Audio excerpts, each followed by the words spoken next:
till I can't no more. I got the horses in the back, horse stock is attached. Hello welcome to IMS। Last video में हमने देखा था कि हमने two way slab के हमने design steps देखे थे। इस वीडियो में हम देखेंगे टू वे डिज़ाइन के हम यहाँ पे न्यूमेरिकल करेंगे। यहाँ पे एक चीज़ समझना बहुत ज़रूरी है, जो टू वे स्लैब होती है ना वो वन वे स्लैब से ज़्यादा इंपॉर्टेंट होती है न्यूमेरिकल के हिसाब से, एग्जाम के हिसाब से। क्योंकि टू वे स्लैब अगर वन वे स्लैब का क्वेश्चन आए नहीं आए, लेकिन टू वे स्लैब का न्यूमेरिकल हमेशा आता है। हमेशा कम से कम या तो 15 नंबर का एक आ जाएगा या फिर 8 के 2 आ जाएंगे, या फिर ऐसे करके न्यूमेरिकल तो आता ही है ज़रूर, लेकिन आएगा ही आएगा। तो ज़रा ध्यान से देखना, टू वे स्लैब एक बहुत अच्छा भी है और शॉर्ट भी है, बढ़िया भी है, कोई दिक्कत नहीं। दोनों एक जैसे होते हैं, वन वे स्लैब और टू वे स्लैब भी एक जैसे ही होता है, बस थोड़ी बहुत ऊपर नीचे हो जाते हैं, एक दो स्टेप्स बदल जाते हैं और कुछ नहीं होता इसके अंदर। तो हम स्टार्ट करते हैं न्यूमेरिकल को कि हमारे पास ये डिजाइन है two way slab which is simply supported on all the 4 walls of A hall with span of 6.3 into 4.5। हमारे पास हॉल एक है ना, हॉल के हमारे पास यहाँ पे स्पान दे रखी है। हमारे को टू वे से सब वो करना है, स्लैब बनानी है जो सिंपली सपोर्टेड है। सिंपली सपोर्टेड यहाँ पे दे रखा है मेरे को न्यूमेरिकल के अंदर, सिंपली सपोर्टेड है, ठीक है। इसके ऊपर जो लाइव लोड लग रहा है वो 10 किलोन्यूटन है, और जो हमारे पास कंक्रीट है वो 25 M25 की कंक्रीट है, और FE 415 की स्टील है हमारे पास। हमारे न्यूमेरिकल कुछ हम ऐसे स्टार्ट करते हैं कि भी हम सबसे पहले हमेशा कहता हूँ गिवन डाटा आ गया, सारी चीज़ अपनी लिखनी। फिर हम निकालेंगे इफेक्टिव डेप्थ। अपन पेज नंबर देख लो, पेज नंबर अपने पास 37 के अंदर अपने पास वहाँ पे दिया हुआ है L/D, अपने को नंबर के हिसाब से दिया हुआ। भाई अगर सिंपली सपोर्टेड हो तो 20 आएगा, कंटिन्यूस हो तो 26 आएगा, और अगर कंटिन्यूअर हो तो 7 आएगा, ऐसा आता है अपने, ठीक है। अपने यहाँ पे सिंपली सपोर्टेड है तो L/D, ये बेस, इसको बेस वैल्यू कहते हैं, इसको ये नहीं कि इसको बेस वैल्यू कहते हैं हम। Base value multiply modification factor. Modification factor मैंने लास्ट वीडियो बताया था कि 1.2 से लेके 1.5 तक अज्यूम कर लो, काम हो जाएगा। हमने 1.5 अज्यूम कर लिया है, तो L/D is equal to 1.5 assume करके क्रॉस मल्टीप्लाई करिए तुमने, तुम D की वैल्यू हमारी क्या निकल के आएगी, हमारे पास 150 निकल के आएगी, जिसको हम ले लेंगे 170, हम ले लेंगे 170 ले लेंगे। फिर बाद में इसका अंदर 30 का इफेक्टिव कवर, जो पहले बता दूं इफेक्टिव कवर क्या होता है। इफेक्टिव कवर जैसे ये हमारे पास बीम हो गई, बीम यहाँ पे स्टील आ गया, स्टील यहाँ से लेके इसके मिड तक तो होगा वो इफेक्टिव डेप्थ, और इसके मिड से लेके एंड तक होगा वो हो गया इफेक्टिव कवर, ठीक है। तो ये इफेक्टिव कवर क्या होगा, ये अब इफेक्टिव कवर हमने 30 मान लिया, तो टोटल डेप्थ कितनी हुई, वो होगी हमारे 200 की हमारी टोटल डेप्थ हो गई टोटल डेप्थ। अब नेक्स्ट हमारा स्टेप है इफेक्टिव स्पान। अब यहाँ पे 2 स्पान है, वन वे के अंदर हमारे एक ही स्पान है, क्योंकि वहां पे मेन रेनफोर्समेंट सिर्फ एक ही स्पान में लगता है, यहाँ पे 2 स्पान में लग रहा है, ठीक है। तो हम दोनों स्पान का इफेक्टिव लेंथ निकालेंगे। पहले LEX की निकालेंगे, मतलब पहली स्पान की निकालेंगे। तो हमारा इफेक्टिव स्पान क्या होता है, L प्लस का D, मतलब D मतलब इफेक्टिव डेप्थ, और L प्लस का वॉल थिकनेस, दोनों में जो मिनिमम होगा वो हम ले लेंगे। लेकिन हमारे न्यूमेरिकल के अंदर वॉल थिकनेस हमारे को दे नहीं रखी है, तो हमने सिर्फ वो ले ली। तो हमारे पास क्या आया, 4.67 हमारे पास LEX के लिए, मतलब LX डायरेक्शन पे हमारे पास इफेक्टिव लेंथ आ गई, मतलब शॉर्टर स्पान की इफेक्टिव लेंथ आ गई। सेम तरीके से हमारे पास लॉन्गर स्पान की इफेक्टिव लेंथ आ गई, वो ये वॉल थिकनेस देने रखी, L प्लस का D कर रखा है, तो ये हो जाएगा इसमें काम। ये हमारे को पेज नंबर 22.1 पे क्लॉज पे दे रखा है, अपने को पेज नंबर 34 पे। इसके अंदर फर्स्ट पैराग्राफ में लिखा हुआ है कि वो क्या होता है, शॉर्ट वो सिंपली सपोर्टेड स्पान के लिए क्या होता है, ठीक है, ऐसा होता है यहाँ पे। फिर यहाँ पे अपने पास है लोड कैलकुलेशन।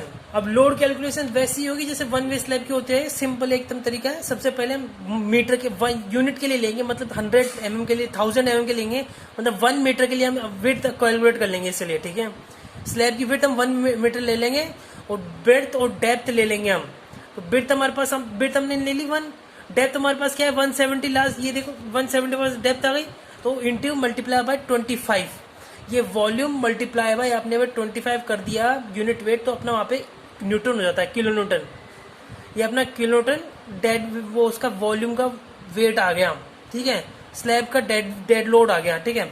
लाइव लोड अपने को दे रखा है यहाँ पे, दोनों को प्लस करेंगे तो अपने पास 14.25 किलो न्यूटन अपने पास यहाँ आ गया। अब 14.25 किलो न्यूटन अपने पास वर्किंग स्ट्रेस है, वर्किंग स्ट्रेस है, अपने को इसको डिजाइन स्ट्रेस में चेंज करना होगा, डिजाइन लोड में चेंज करना होगा। तो डिजाइन लोड में 1.5 से मल्टीप्लाई किया है, मैं बता चुका हूँ पहले डिजाइन लोड क्यों चेंज करते हैं। जब वो LSM और WSM में फर्क इसलिए होता है कि भाई अपन LSM के अंदर डिजाइन लोड लेते हैं। डिजाइन लोड क्या लेते हैं, जो अपने को लोड दिया हुआ है अपन उसका 50% जोड़ के फिर उसको डिजाइन करते हैं, ठीक है। तो अपने पास 14.25 है ना, उसका 50% इसके 50% इसमें और जोड़ दिया जो 21.375 हो गया। फिर इस लोड के लिए हम डिजाइन करेंगे स्लैब, ताकि आगे जाके अगर लोड बढ़ता भी है ना तो वो सहन कर लेगा, ठीक है, फेल नहीं होगा कभी। तो ये हमारे पास डिजाइन लोड आ गया। नेक्स्ट हमारे पास मोमेंट। अब मोमेंट अपने को यहाँ पे पेज नंबर 91 पे अपने को क्लॉज D.2.1 पे NXD में दे रखा है ना। यहाँ पे MX के लिए अपने पास और MY के लिए अपने पास, दोनों के लिए मतलब दोनों स्पान के लिए है ना, अपने पास दोनों स्पान के लिए दोनों मोमेंट है। अब अपन दोनों को सेपरेटली निकालेंगे। मैंने पहले बताया था कोई एक टेबल आती है, अपने पास क्या क्या है अपने गिवन, अपने पास LX अपन ने निकाल लिया, अपने पास डबल ओपन निकाल लिया, अपने अल्फा वाई और अल्फा एक्स और अल्फा वाई निकालना है। अल्फा एक्स और अल्फा वाई की वैल्यू अपने को कहाँ मिलेगी, अपने को टेबल नंबर 27। टेबल नंबर 27 में अपन कैसे निकालेंगे, अपन निकालेंगे वहां पे LY अपॉन में LX का जो रेशियो है वो निकालेंगे। तो LY अपॉन LX का रेशियो क्या है, 138 1.35 यहाँ पे हम देंगे page number 91, page number 91 here see page number 91 हमारे पास जो 1.3 और 1.4 के बीच में आ रहे हैं 1.385, ठीक है। तो अब यहां से हम इंटरपोलेशन करेंगे, या तो इंटरपोलेशन कर सकते हो है ना, या फिर अपन देख रहे हैं कि भाई 1.3 है यहाँ पे और 1.4 है और 1.38 मतलब यहाँ इसके इधर किसी का आएगा, मतलब जो वैल्यू होगी उसमें हल्का से इधर उधर होगा। तो 0.099 ले रहे हैं ना, तो इसकी जगह अपन ले सकते हैं 0.098 ले लो, ऐसे हो जाएगा काम। ऐसे भी हमारे काम हो सकते हैं। तो आप या तो अज्यूम कर सकते हो, अगर आप अज्यूम करना चाहते हो। नंबरों में ऊपर नीचे थोड़े बहुत गलती होगी, कैलकुलेशन के अंदर थोड़ी ऊपर नीचे होगी, लेकिन आपको न्यूमेरिकल पूरा हो जाएगा अच्छे से, कोई प्रॉब्लम नहीं आएगी आगे जाके। मतलब पॉइंट्स में ऊपर, पॉइंट्स में 0 पॉइंट्स में ऊपर नीचे हो जाए तो कोई दिक्कत नहीं होगा, ठीक है। तो हमने यहाँ पे ऐसे आ गया हमारे पास, हमने इंटरपोलेशन से किया है हमने, तो आप चाहो डायरेक्ट भी निकाल सकते हो। जब मैंने 0.099 है उसके अंदर और अपन ने 0.098 आ गया तो कोई दिक्कत थोड़ी आई, ऊपर नीचे हो गया एक पॉइंट है ना, तो अपने ऊपर नीचे ले। तो यहाँ पे पास अपने पास क्या आई, अपने पास 0.98 इंटू का 21.375 मल्टीप्लाई 4.67 का स्क्वायर, ये अपने पास ये फॉर्मूला डाल दी वैल्यू, और बस क्या आया 45.73 किलोन्यूटन मीटर अपने पास MX की वैल्यू आ गई। मतलब अपने को X डायरेक्शन में अपना मोमेंट निकल गया, अब हम Y डायरेक्शन में मोमेंट निकालेंगे। X और Y डायरेक्शन मोमेंट क्यों निकाला, मोमेंट निकालने का ये होता है कि भाई अपन जो वन वे स्लैब होती है उसमें मेन रेनफोर्समेंट सिर्फ एक ही डायरेक्शन में होती है। तो ये लेकिन अपने पास ये कौन सी है, अपने पास ये 2 वे है, तो यहाँ पे मेन रेनफोर्समेंट यहाँ भी है और मेन रेनफोर्समेंट दिस डायरेक्शन भी है, तो दोनों डायरेक्शन में अपने को मोमेंट देखना पड़ेगा, ठीक है। तो ये फर्स्ट डायरेक्शन का हो गया। यही सेम बेस पे यहाँ पे 1.358 का है, ये अल्फा वाई के लिए अपने पास वही वैल्यू वहां पे सेम टू सेम करनी है और वैसे ही अपने को यहाँ निकालना है। तो अपने निकाले, अपने पास क्या आया, अपने पास वैल्यू आ गई, अपने पास 24.05 किलोन्यूटन मीटर अपने पास यहाँ पे MY की वैल्यू आ गई। अपने पास MX आ गया, अपने पास MY आ गया। अब अपन निकाल लेंगे जो अपन ने डेप्थ ली है 170, वो सेफ है या नहीं है, ठीक है। सेफ है या नहीं है वो कैसे चेक करते हैं, सबसे पहले अपन यहाँ पे XUmax/D की वैल्यू निकालेंगे जो अपने को पेज नंबर 70 पे IS 456/2000 पे अपने को दे रखी है। अपने डिपेंड किस पे करती है, ये अपने FY पे डिपेंड करती है, FY किस पे होता है, ठीक है। तो अपने पास क्या है 0.48 अपने पास वैल्यू आई है। अब यहाँ MU limit is equals to MX क्यों लिया आप, मैंने MY भी ले सकता था, क्यों ले सकता है भाई MX लिया क्या, MX इसलिए लिया कि भाई अपना जो शॉर्टर स्पान है, अपनी छोटी स्पान कौन सी है, अपनी छोटी स्पान X वाली स्पान अपनी छोटी है तो अपन ने MX लिया। अगर Y वाली स्पान छोटी होती वो वैसे हो जाती, ठीक है। शॉर्टर स्पान का ही मोमेंट हमेशा बराबर लेंगे। तो हमने MU लिमिट का ये फॉर्मूला है जो पेज नंबर 96 पे दे रखा है, इसमें MX यहाँ पे MU की जगह MX रख दिया यहाँ पे, और फिर बाद में इधर से अपने D निकाले। D अपनी क्या आई 128.73, ये अपने को रिक्वायर्ड है, मतलब इतनी कम से कम होनी चाहिए। और अपनी कितनी आई है, अपनी 170 है, मतलब अपनी यहाँ रिक्वायर्ड से बहुत ज्यादा प्रोवाइडेड अपनी रिक्वायर्ड से ज्यादा है, तो ये अपना हैंस ओके अपने पास यहाँ पे जो डेप्थ है वो ओके है, ठीक है। अब क्या लेंगे अपना नेक्स्ट है अपना एरिया ऑफ स्टील। अब एरिया ऑफ स्टील दोनों डायरेक्शन में, मेन रेनफोर्समेंट दोनों डायरेक्शन में है ना, एक तो X डायरेक्शन में एक Y डायरेक्शन में। तो अपन पहले X डायरेक्शन में निकालेंगे, तो AST x हो गया, बस यहाँ पे mx की वैल्यू चेंज होगी भाई, यहाँ पे x डायरेक्शन में तो x लगा दिए, y डायरेक्शन में तो y लगा दिए, my लगा देंगे, my की वैल्यू रख देंगे, तो अपने पास यहाँ पे दोनों के लिए AST आ गया। अब अपन चेक फॉर शेयर, अब चेक फॉर शेयर कैसे करते हैं? चेक फॉर शेयर एक नॉर्मल तरीका होता है भाई। चेक फॉर शेयर मैंने जैसे बताया वैसे सेम टू सेम होगा। पहले हम लेंगे शेयर फोर्स, शेयर फोर्स अपन ने ले लिया, ठीक है।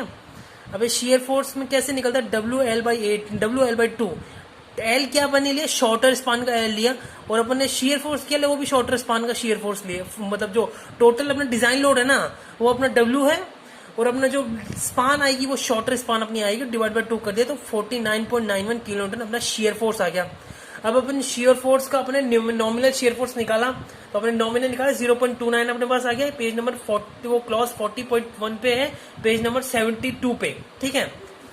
ये फॉर्मूला डिजाइन शेयर स्ट्रेंथ निकालेंगे अपन। डिजाइन शेयर स्ट्रेंथ ये अपने होती है टेबल पे दी हुई होती है, पेज नंबर अपने पास 73 पे होता है। ये हम देखेंगे पेज नंबर 73, ये रहा पेज नंबर 73। अब ये पेज नंबर 73 पे होता है, यहाँ पे परसेंटेज ऑफ स्टील, वो grade concrete grade pay depend होता है। तो परसेंटेज ऑफ स्टील अपन ने कैसे निकाला? अपन ने जो मिनिमम वाली ली है ना, अपन ने मिनिमम कौन सी? अपने ASTY अपनी मिनिमम है, तो अपन ने ASTY मिनिमम ले ली, यहाँ पे 326.64, ये अपनी AST आई है AY के लिए, ASTY के लिए आई है, तो अपन ने वो पुट की, वो परसेंटेज ऑफ स्टील निकाल लिया अपन ने। परसेंट ऑफ स्टील कितना अपने पास आया? अपने पास 1.92 अपने पास आया, 1.9 सॉरी अपने पास 1.92 है। 1.92 कहाँ है? 1.92, 1.75 और 2 के बीच में है, तो अपने पास। और कंक्रीट कौन सी? अपने पास M25 है, तो 0.78 और 0.82 के बीच में अपनी वैल्यू आएगी। तो अपने इंटरपोलेशन किया, इंटरपोलेशन अपनी वैल्यू क्या आई? 0.807 अपने पास वैल्यू आई, ठीक है। ये अपना क्या निकल गया? डिजाइन शेयर स्ट्रेंथ निकल गया। अपन मैक्सिमम शेयर स्ट्रेंथ निकाल टाउसी मैक्स, टाउसी मैक्स जस्ट इसके सेकंड टेबल में इसमें लिखा हुआ है टाउसी मैक्स मैक्सिमम शेयर स्ट्रेस। ये कैसे निकालेंगे? ये M25 ग्रेड पे डिपेंड करेगा भाई, कौन सी ग्रेड की कंक्रीट है। M25 है, तो यहाँ पे अपने पास क्या? 3.1, तो यहाँ पे 3.1 आ गया। अब देख लो टाउसी जो है वो टाउई से बड़ा है, मतलब सेफ है, यहाँ पे सेफ हो गया। टाउसी मैक्स है वो टाउसी से बड़ा है, यहाँ पे सेफ हो गया। और टाउसी मैक्स है वो टाउई से बड़ा है, यहाँ पे सेफ हो गया। मतलब यहाँ पे हमारा टोटल शेयर में हमारी सेफ हो गई, और यहाँ पे हमारा न्यूमेरिकल हो जाता है 2 वे स्लैब का, और यही हमारा न्यूमेरिकल होता है भाई। क्या चेंजेस आई? आपने एक AST एक्स्ट्रा इंक्लूड किया, और आपने MU लिमिट वो भी सेम रही ना, अपन ने बस एक्स्ट्रा मोमेंट इंक्लूड किया। तो अपन ने क्या इंक्लूड किया? एक्स्ट्रा मोमेंट और एक्स्ट्रा AST, बाकी सब सेम चलता रहा। तो ये 1 वे स्लैब जैसा ही होता है, बस 1-2 के ऊपर नीचे होता है, 1-2 न्यूमेरिकल मतलब थोड़े बहुत स्टेप ऊपर नीचे हो जाता है, और कुछ भी नहीं होता।